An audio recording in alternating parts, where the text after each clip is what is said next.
Okay guys, so we're out here taking a look at a project. This is a project that just went live right before the spring, which is our busy leasing season. As you can see here, we've got some new units and we're going to do a project tour, show you what the facility looked like when we purchased it and what it looks like now and maybe what we're hoping to do in the future. This is a look at some of the existing buildings we had on the perimeter. You can see all of this concrete was here, but we came in and added the asphalt when we added these new units. So this was the first building that we built here. We finished this, the slab was poured, but our team came in, finished it out.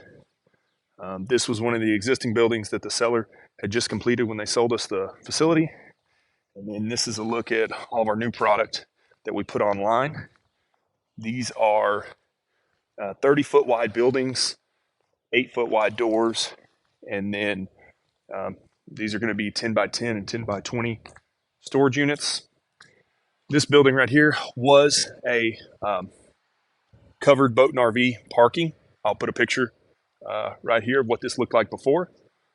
And so we came in and closed it, insulated it, and now that's a climate controlled facility, or climate controlled units. We'll go in there in just a second and take a look. You can see here, this is more of our new product that we added. These are all 10 by 20 units here. And then over here on the left, these are going to be our 10 by 10 and our 10 by 20 units. There's a mix of both. And you can see how this expansion ties back in to what the seller had when we purchased the facility. So when we purchased this facility, it was approximately, I think it was 70% full. They just built some new units, but rates were way low and the facility wasn't really optimized for today's customer. So I'll talk about later in the video some of the things we did to bring it up to date.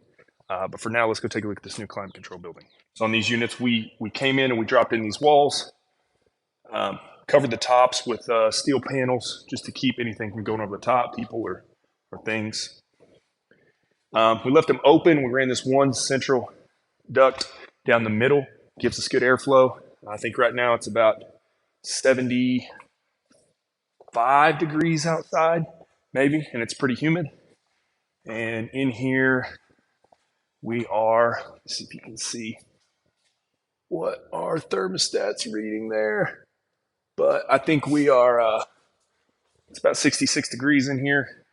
We've got a 5-ton unit. We've got spray foam closed cell on all of our walls and ceiling. So it's 65 degrees in here. The air feels very dry. It does not feel humid, which is what we want on these units. Of course, we've got our cameras there. We've got several cameras here inside the building.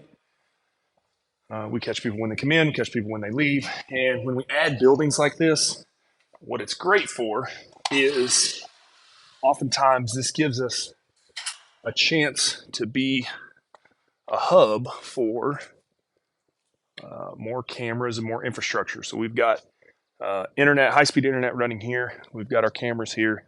So when we convert these buildings, it gives us a time to jump off and get more coverage on the facility than we had before. So here's another building that we did in our expansion. These were existing units that we had here on the climate control side. These are more climate controlled units.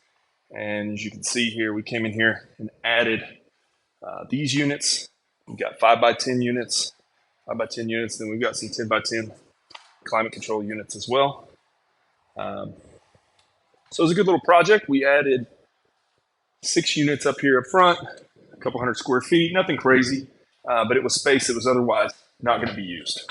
This lets everyone have an individualized code, updates instantly with our property management software, and then over the internet, we'll automatically update when tenants pay, when they move in, creates their gate codes automatically, and each tenant likes the fact that they have their own gate code, so we know exactly who's in the facility, how long they're here for.